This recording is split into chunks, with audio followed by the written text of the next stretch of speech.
체포영장이란 것은 이제 현행범이라든지 네. 뭐 아주 중대한 어떤 그런 어떤 범죄에 대해서 이제 찾는데 과연 지금 현재 그 현직 그 대통령에 대해서 이렇게 체포 영장을 청구할 어떤 그런 현재 수사 어떤 그런 대상이 되는 건지 일단은 기본적으로 좀 의심스럽고 그다음에 두 번째는 과연 이 공수처가 이 그 수사를 이런 어떤 권한이 있는 주체인가? 수사권. 네. 예, 그러니까 결국은 잘하신 것처럼 결국은 내란에 대해서는 그 공수처가 수사할 어떤 권한이 없음에도 불구하고 지금 이렇게 그 체포 영장까지 이 청구하는 것은 저는 대단히 문제가 있다. 잘하신 것처럼 공수처가 만들어질 때부터도 많은 어떤 논란이 있었지만 그 공수처에 있던 수사 대상에는 내란이 포함되어 있지 않고 지금 공수처가 하는 것은 이제 이 직권 남용을 이제 그 근거로 해서 이제 하는 건데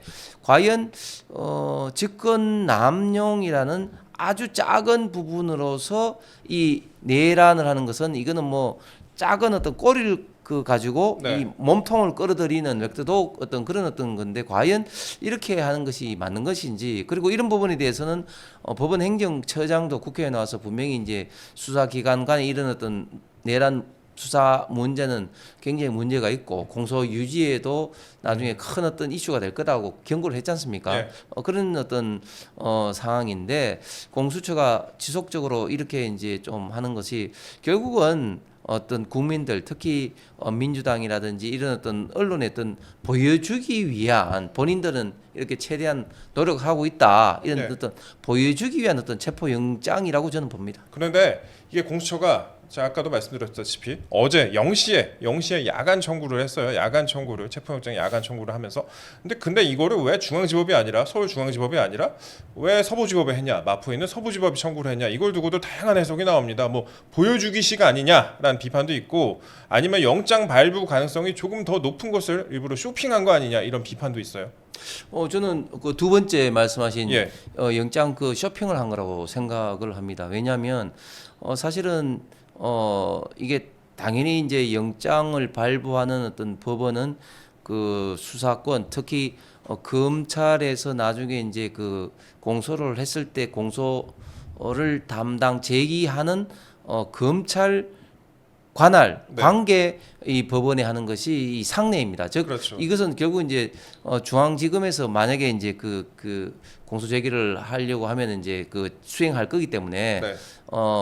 중앙 지방법원 중앙지법에서 하는 것이 당연하고 네. 지금까지도 그렇게 해 왔는데 이 서부지원에 한 것은 결국은 이제 영장 발부 가능성이 좀 더 높은 곳이다. 왜냐하면 잘하신 것처럼 이 서부지원장이 현재 헌법재판소 후보자인 정계선 그렇죠. 예. 원장이고 마은영 후보자도 지금 현재 여기 예, 있지 않습니까? 부장판사로 있어요. 예. 그렇기 때문에 이 서부지원이 우리가 생각할 때는 상대적으로 좀 좌파 성향의 변호사들이 그 판사 이 법관들이 많다 이렇게 지금 이제 평가를 하고 있고 그 영장 판사도 그 이순영 영장 전담 부장 판사인데 이분도 우리법 연구회 연구원이라는 소속이라 것 그러죠. 같아요. 예, 예. 그렇기 때문에 결국은 영장 발부 가능성이 많은 이 곳에 이제 신청을 하지 않았나 네. 이렇게밖에 생각할 수가 없고 그런 어떤 것들이 원칙에 벗어나는 이런 어떤 수사 그리고 영장 청구 이런 것들이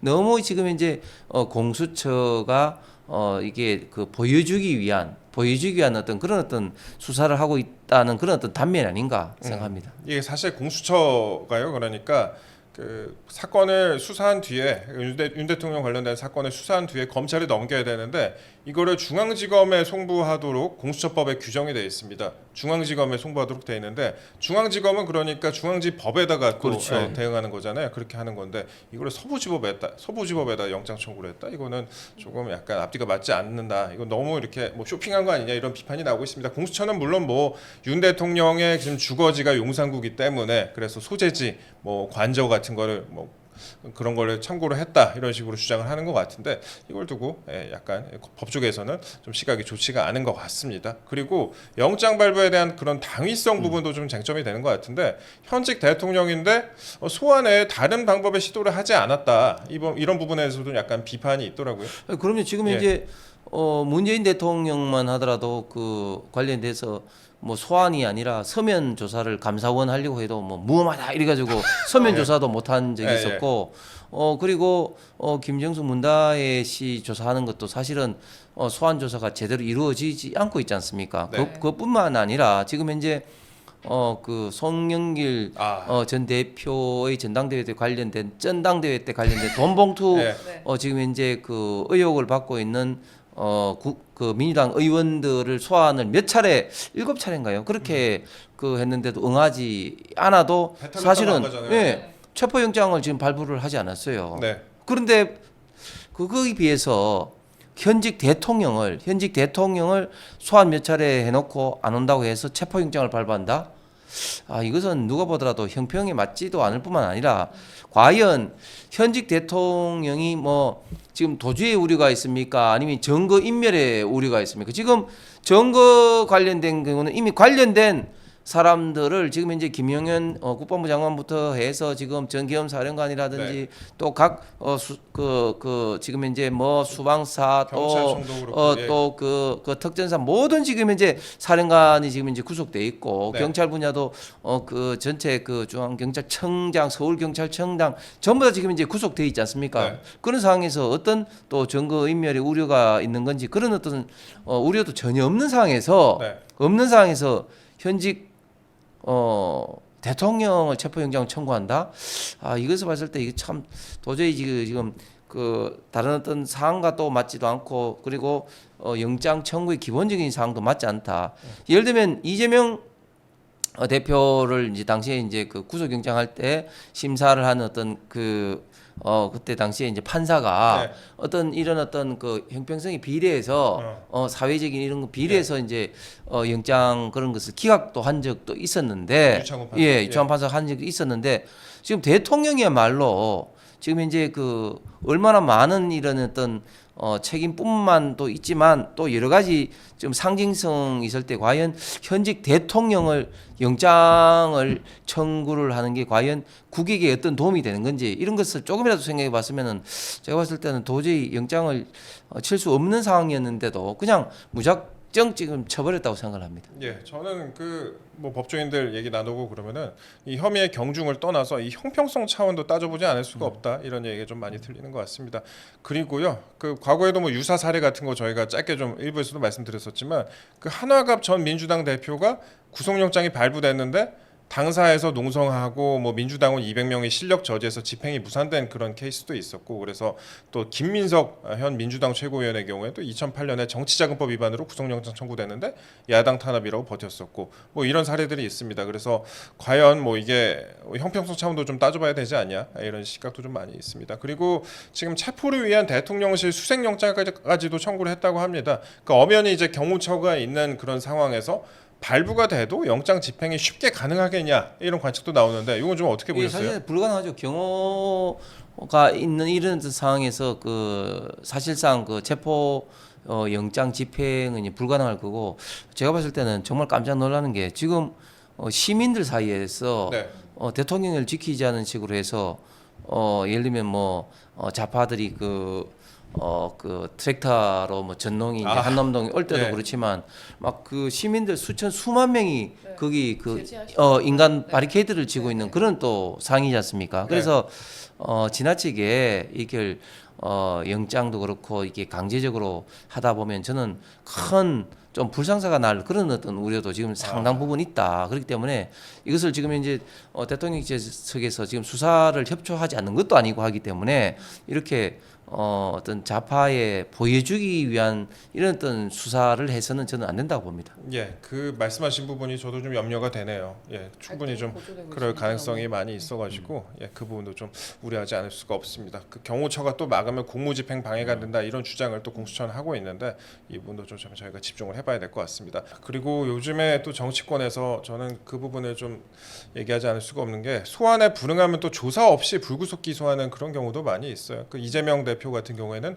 법카 유용 관련해서 1억 뭐 유용 관련해서 소환에 불응하니까 검찰이 이재명 대표를 그 소환 조사 없이 불구속 기소하기도 했고 그래서 이제 이번에 만약에 그 이런 식으로 그 체포영장이 발부가 되지 않거나 발부가 되더라도 뭐 집행이 되지 않는 경우에는 불구속 기소를 할 수도 있다. 그런 관측도 나와요. 그러면은 공수처가 기소를 못하면 사실상 이제 특검으로 넘어가게 돼버리는 거니까 이게 서두르는 것 같은데 그렇게 되면은 불구속 기소를 할 수도 있다 이런 관측도 나오는 것 같습니다. 근데 서부지법에 체포영장을 청구한 그 부분은 앞으로도 좀 논란이 많이 될 것 같아요. 우리 법조계의 현실을 좀 보여주는 것 같아요. 예, 그렇습니다. 네. 지금 공수처가 과연 이제 어느 정도까지 수사를 했는지는 모르겠지만 제가 봤을 때는 공수처 자체는 거의 수사가 지금 이루어지지 않았고 네.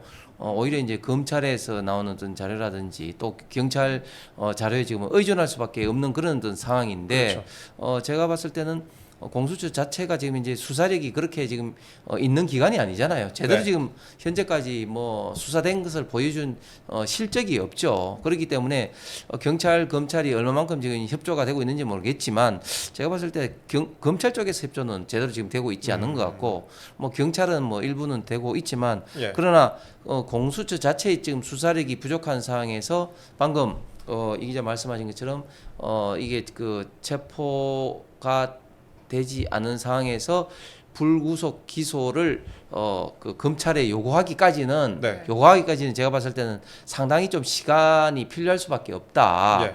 그렇게 이제 보여지고 그렇기 때문에 또 이게 탄핵하고 또 맞물릴 수밖에 없는데 예. 과연 지금 이제 탄핵이 진행되고 있는 상황에서 또 이 검찰에서 공수처에서 이런 어떤 기소를 그 강행을 할 건지 예. 이런 문제에 대해서도 굉장히 그 고민을 할 것으로 보여집니다. 예, 그렇습니다. 네, 이제 국민의힘 비대위 얘기도 한번 해보겠습니다. 어제 이제 권영세 위원장 체제가 출범했는데요. 주요 당직에 보니까 윤석열 대통령 탄핵에 반대했던 찐윤 인사부터 탄핵에 찬성했던 의원들까지 다양하게 기용을 했습니다. 이 전반적으로 이 구성 어떻게 보셨습니까? 예, 일단 그 권영세 비대위원장이 와서 예. 이제 빨리 이제 당을 좀 안정시키기 위해서 당의 어떤 그 통합, 화합 차원에서 여러 가지 이제 고심이 있었던 것 같습니다. 그래서 특징은 전부 다 일단 그 원내 현역 의원으로 좀 하면서 그렇죠. 예. 특히 뭐 친윤, 친한 이런 것을 다 떠나서 좀 통합 차원에서 이렇게 그 구성을 좀 하면서 특히 이제 그 세대별로도 좀 상대적으로 젊은 어떤 세대 이제 김용태, 김재섭 최보윤 의원 등도 이번에 다 이제 그러네요. 포함시키기 예. 위해서 노력을 하신 것 같습니다. 그래서 일부에서는 좀 불만도 좀 제기를 좀 하고 있고 특히 또 사과를 한 부분에 대해서도 뭐 불만을 좀 제기하시는 분들도 있지만 제가 봤을 때는 어제 또 그 비대위원장으로서 있던 그런 어떤 사과 부분도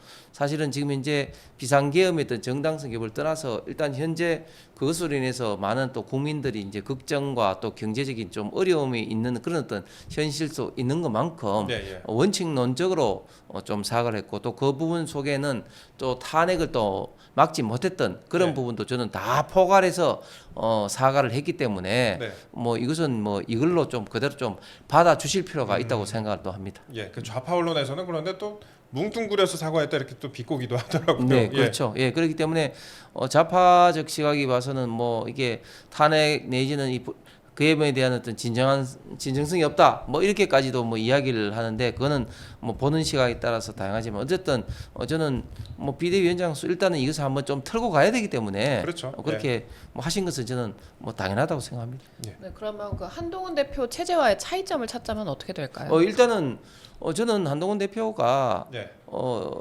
본인이 이제 왔을 때는 철저하게 이기는 정당을 하겠다. 그리고 윤석열 정부를 지키겠다. 이렇게 두 가지를 그 당대표 선거 때 강하게 본인이 주장했지 않습니까? 그런데 두 가지 다 어떻습니까? 완전히 지키지 못했고 오히려 처음부터 끝까지 사사건건 윤석열 대통령과 어떤 차별화만 외치면서 김건희 여사했던 관련돼서 어떤 문제점을 제기하고 윤석열 대통령에 대한 어떤 문제점을 제기를 좀 하면서 특히 또 이기는 어떤 정당을 표명하면서 어떤 우리가 22대 총선에서 참패한 원인을 분석하고 개선책을 하는 어떤 이런 어떤 총선 백서조차도 제대로 처음에 발간이 되지 못했고 또 당을 어떻게 국민들이 원하는 방향으로 이기는 어떤 정당으로 만들기 위한 어떤 계획을 어떻게 하겠다는 이런 시도조차도 하지 못하면서 끝내버렸습니다. 그래서 결국 한동훈 대표 그때 남은 것은 대통령과의 어떤 갈등 그리고 당원 게시판 당계 게이트 네. 뭐 이거밖에 남지 않았던 것이죠. 그런데 지금 비대위원장은 확실하게 그런 점에 대해서는 좀 차별화를 해서 결국 이 어려운 어떤 난국을 좀 수습을 하기 위한 여러 가지 대책을 앞으로 세우면서 결국은 이런 어떤 이 탄핵 정국을 돌파하는 데 있어서 저는 근본적으로 한동훈 대표 체제와는 좀 다른 모습을 저는 보여줄 것이다. 그리고 보여주지 않으면 우리 국민의힘의 어떤 존립 기반 자체가 제가 위태로울 수밖에 없기 때문에 어떤 때보다도 좀 위기 의식을 갖고 절박함을 갖고 대처를 하는 것이 한동훈 대표 체제와 가장 큰 차이점을 보일 것이라고 생각합니다. 이거 하나만 더 여쭤볼게요. 원외 당협들이 어제 보니까 원외 당협들도 좀 같이 들어갔으면 좋겠다 하고 성명을 냈던데 약간 지금 보면 원내 인사들만 들어갔잖아요, 비대위원으로. 네네. 이건 좀 어떻게 생각을 하세요? 예, 저는 뭐 그런 점에서는 좀 뭐 원외 당협 위원장 입장에서 보면 좀 아쉬움이 있을 겁니다. 그런데 예. 뭐 제가 생각하는 것은 원외의 어떤 목소리를 반영하기 위한 것은 물론 이제 뭐 비대위원이라든지 이런 데 들어가는 것도 필요하지만 네. 지금 현재 그 당의 목소리가 이제 의원총회만 있는데 그것을 좀 확대를 해서 의원과 원외위원장까지 그 확대하는 합동 이런 어떤 위원장 당협위원장 총회라든지 이런 네. 어떤 다양한 어떤 합동. 예. 그 루트를 좀 만들 필요가 있다. 예. 이런 것들을 지금 이제 그 권영세 비대위원장이 좀 해야 될 일이고 조금 더 나가서는 특히 어려운 어떤 지역에 어떤 정책을 어떻게 펼 것인가. 지금 예를 들면 호남 지역에는 호남 동행 의원 제도라든지 이런 게 있습니다. 그러니까 그렇죠. 예. 호남 지역에는 우리 국민의힘 의원이었기 때문에 예산이라든지 아니면 민원이라든지 정책이라든지 이런 것을 당에서 받는 루트가 약하기 때문에 현역 의원을 호남 지역 의원 한 사람이 이제 이 그 자매 결연 매칭을 형식으로 하죠. 붙이는 예, 예. 그런 어떤 제도가 있습니다. 저는 그런 것을 호남 의원뿐만 아니라 예를 들면 수도권 쪽에 경기도 쪽에 예를 들면 그 지역에 이제 어떤 동행 의원 네. 내지는 담당 의원을 그 당협위원장과 같이 해서 네. 예산 확보라든지 또 지역의 어떤 민원 해결이라든지 어떤 정책 이슈 발굴도 같이 하는 이런 어떤 저는 제도가 저는 절대적으로 필요하다. 그래서 다시 말하면 당협위원장의 목소리를 듣는 어떤 그런 어떤 메커니즘을 정례화를 좀 저는 할 필요가 있다고 생각합니다. 아까 이제 경기 쪽 말씀하셨는데 그렇습니다. 그 경기 쪽도 굉장히 지금 그 여당 입장에서는 쉽지가 않죠. 지난 총선에서 6석인가밖에 못 건졌던 것으로 제 기억을 하고 있는데 그 상당히 이제 수도권에도 앞으로 좀 신경을 써야 될 것 같습니다. 총 그 경기가 선거가 6개인데 10% 6석밖에 예. 저희가 못 얻거든요. 근데 앞으로도 수도권 특히 경기 지역의 선거가 쉽지 않은 그런 어떤 상황에 평상시에 어떻게 지역구 관리를 하느냐 하는 것이 굉장히 중요한데 이게 좀 어려운 지역일수록 당협위원장이 없는 지역도 굉장히 많이 있습니다. 그렇기 예. 때문에 제가 아까 그런 말씀을 좀 드린 것이고 이기는 정당을 만들기 위해서 당을 지역구를 어떻게 관리하고 개혁하는 이런 게 대단히 중요한데 지난 한동훈 체제에서는 전혀 하지 못했다. 이런 것들이 참 부끄럽고 반성해야 될 대목입니다. 알겠습니다. 저희 지금까지 홍석준 의원님 모시고 정치권 이슈에 대해서 함께 해봤습니다. 최근 이제 진행되고 있는 뭐 윤석열 대통령에 대한 체포영장 청구, 그 다음에 또 최상목 대행에 대한 또 오늘 거부권 행사 여부 등등에 대해서 좀 상세히 얘기를 해봤습니다.